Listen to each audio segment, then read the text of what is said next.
Bien-aimés dans le Seigneur, recevez mes salutations dans le nom de notre Seigneur et Sauveur Jésus-Christ. Je rends grâce à Dieu de ce qu'il a permis qu'aujourd'hui encore nous puissions ensemble partager la parole de Dieu. Notre texte de ce soir est dans le livre de 1 Pierre. 1 Pierre, le chapitre 4. Nous faisons la lecture à partir du verset 7 jusqu'au verset 16. Je nous propose la lecture. La fin de toutes choses est proche. Soyez donc sages et sobres, provoqués à la prière. Avant tout, ayez les uns pour les autres un ardent amour, car l'amour couvre une multitude de péchés. Exercez l'hospitalité les uns envers les autres, sans murmure, comme de bons dispensateurs des diverses grâces de Dieu. Que chacun de vous mette au service des autres le don qu'il a reçu. Si quelqu'un parle, que ce soit comme annonçant les oracles de Dieu. Si quelqu'un remplit un ministère, qu'il le remplisse selon la force que Dieu communique, afin qu'en toute chose, Dieu soit glorifié par Jésus-Christ, à qui appartiennent la gloire et la puissance au siècle des siècles. Amen. Mes bien-aimés, ne trouvez pas étrange d'être dans la fournaise de l'épreuve, comme s'il vous arrive quelque chose d'extraordinaire. Réjouissez-vous au contraire de la part que vous avez aux souffrances de Christ, afin que vous soyez aussi dans la joie et dans l'allégresse lorsque sa gloire apparaîtra. Si vous êtes outragés pour le nom de Christ, vous êtes heureux parce que l'Esprit de gloire, l'Esprit de Dieu repose sur vous. Que personne d'entre vous, en effet, ne souffre comme meurtrier ou voleur ou malfaiteur ou pour s'être ingéré dans les affaires d'autrui.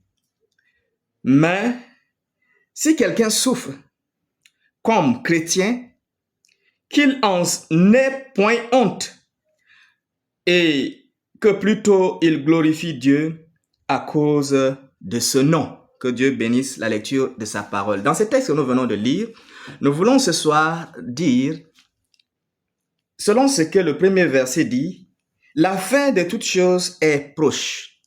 La fin de toutes choses est proche. Pourquoi nous disons que la fin de toutes choses est proche?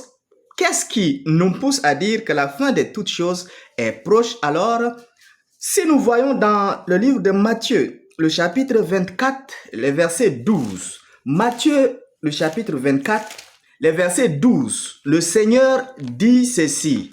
Le Seigneur parle des signes qui marquent les temps de la fin. Et dans ces signes qui marquent les temps de la fin, le verset 12, il est dit, « Et parce que l'iniquité sera accrue, l'amour du plus grand nombre se refroidira. » L'iniquité sera accrue. L'amour du plus grand nombre se refroidira. Nous sommes dans un temps où l'iniquité est vraiment accrue. C'est pourquoi nous disons que réellement nous sommes dans les temps de la fin. La fin de toutes choses est proche. J'ai reçu un message le mois passé où on m'a fait savoir qu'il y a des pays qui ont voté des lois pour autoriser le mariage homosexuel. Il y a des pays qui ont autorisé des lois autorisant aussi le mariage entre l'homme et l'animal, la bestialité. Il y a des pays qui ont aussi autorisé à leur population d'avoir du sexe partout où ils veulent et quand ils veulent. Et personne n'a le droit de les empêcher. Il y a des pays qui ont aussi adopté des lois qui permettent à la jeune fille de 10 ans d'avoir des rapports sexuels avec n'importe qui, comme il veut. quand il veut. Et ni ses parents ni personne n'a le droit de l'empêcher parce que selon eux, personne n'a le droit de l'empêcher de découvrir comment fonctionne son corps. Alors, nous sommes dans un temps où l'iniquité est vraiment accrue. L'iniquité est à un niveau top.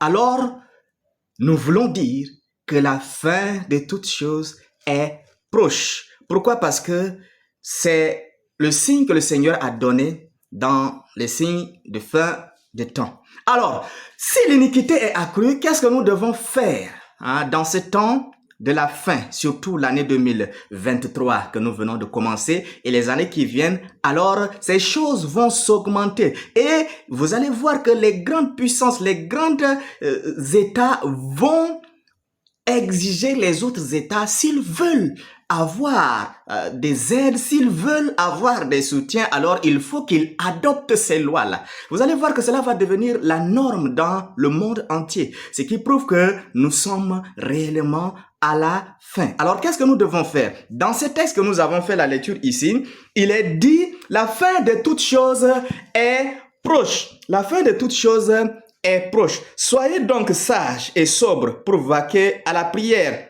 Mais le verset 8 nous dit, avant tout, ayez les uns pour les autres un ardent amour.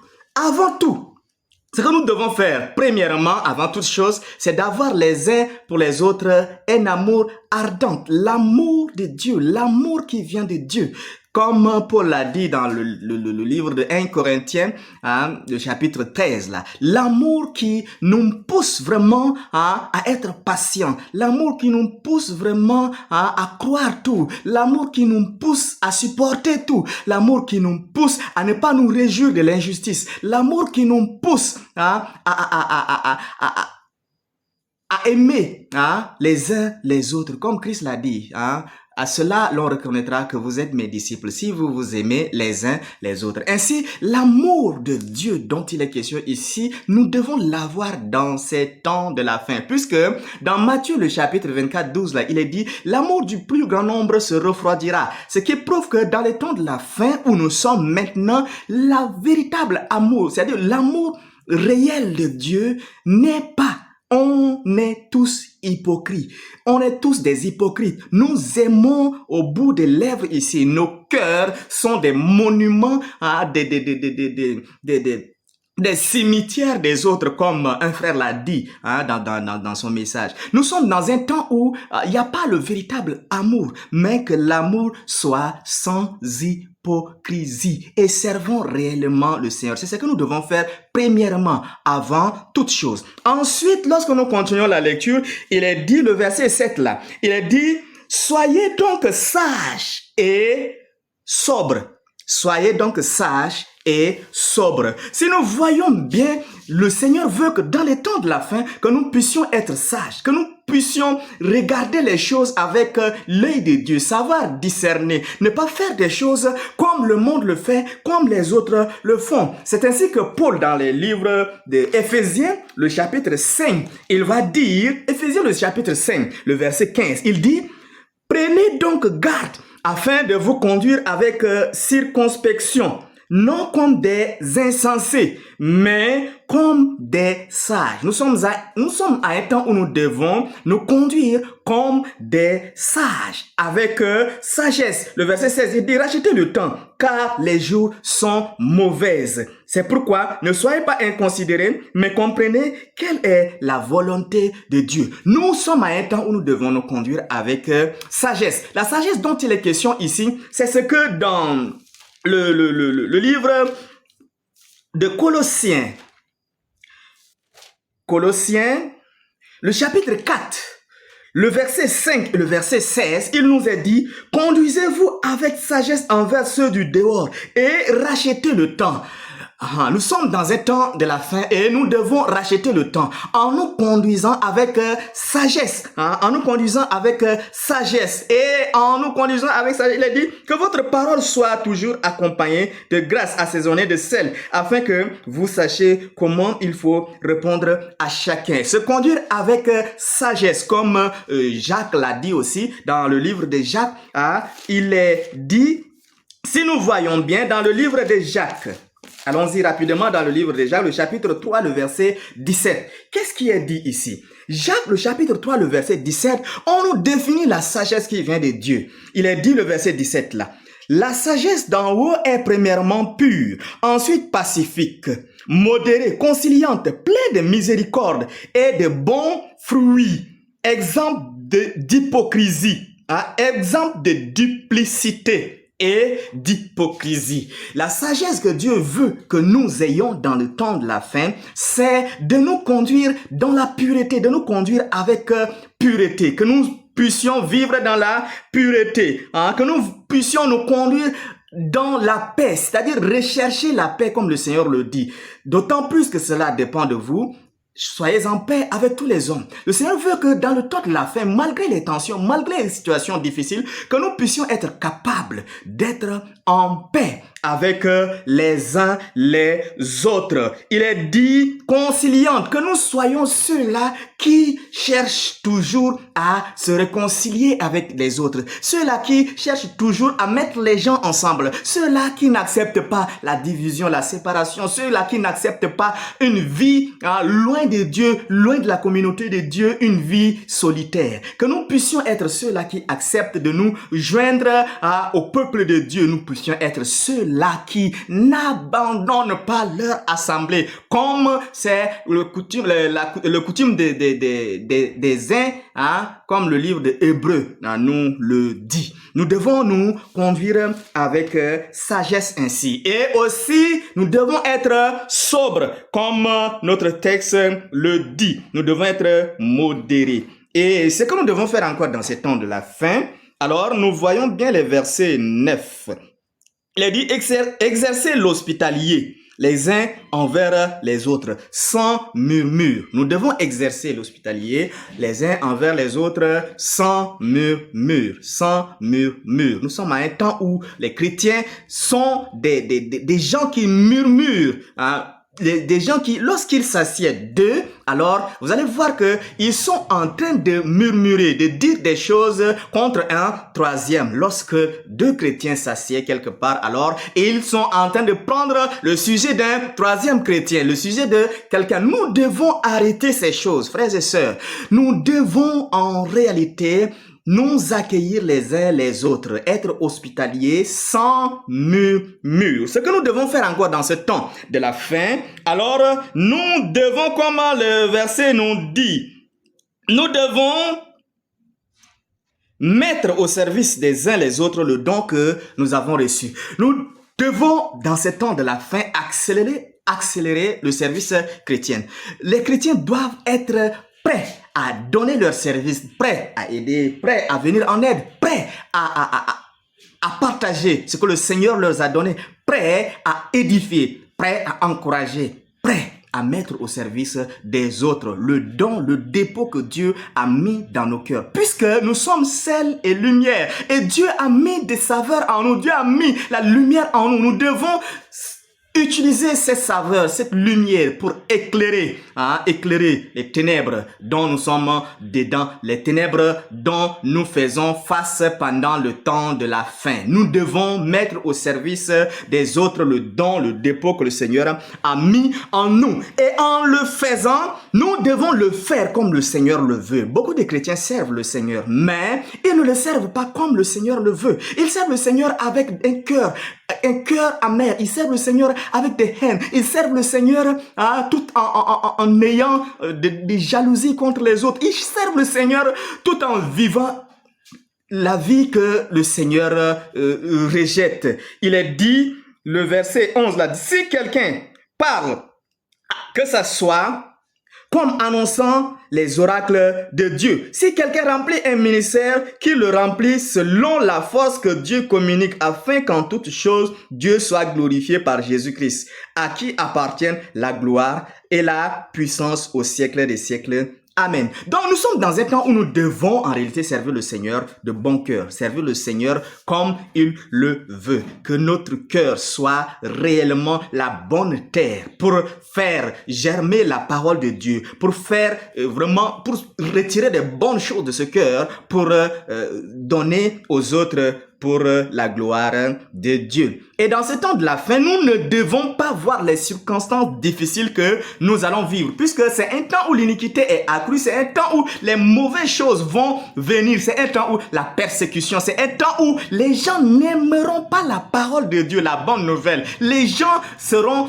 égoïstes, hein? C'est un temps où les gens seront fanfarons, amis de l'argent, hein, rebelles à leurs parents, ingrats, irréligieux, aimant le plaisir plus que Dieu, comme l'apôtre l'a dit dans le livre de Timothée. Mais le Seigneur veut que dans ces temps, nous puissions regarder comme un sujet de joie toutes les difficultés, tous les problèmes que nous allons traverser. C'est comme ça que lorsque nous faisons la lecture dans les versets 12 jusqu'à 16, il est dit, « Mais bien-aimés, ne trouvez pas étrange d'être dans la fournaise de l'épreuve, comme s'il vous arrive quelque chose d'extraordinaire. Réjouissez-vous, au contraire, de la part que vous avez aux souffrances de Christ, afin que vous soyez aussi dans la joie et dans l'allégresse lorsque sa gloire apparaîtra. Si vous êtes outragés pour le nom de Christ, vous êtes heureux parce que l'esprit de gloire, l'esprit de Dieu repose sur vous. »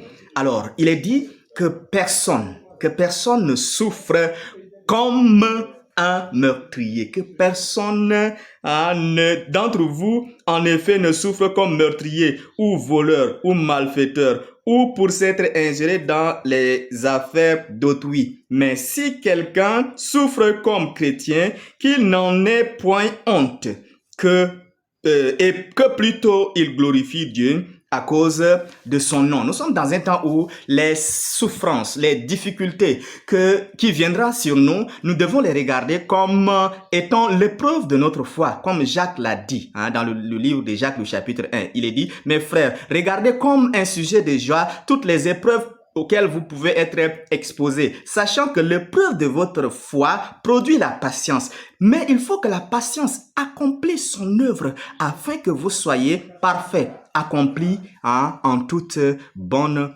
œuvre. C'est pourquoi, frères et sœurs, j'aimerais que ce soir, pour nous encourager dans le temps de la prière, que nous puissions vraiment, frères et sœurs, regarder ce temps comme un temps où le Seigneur veut que nous nous conduisions avec sagesse.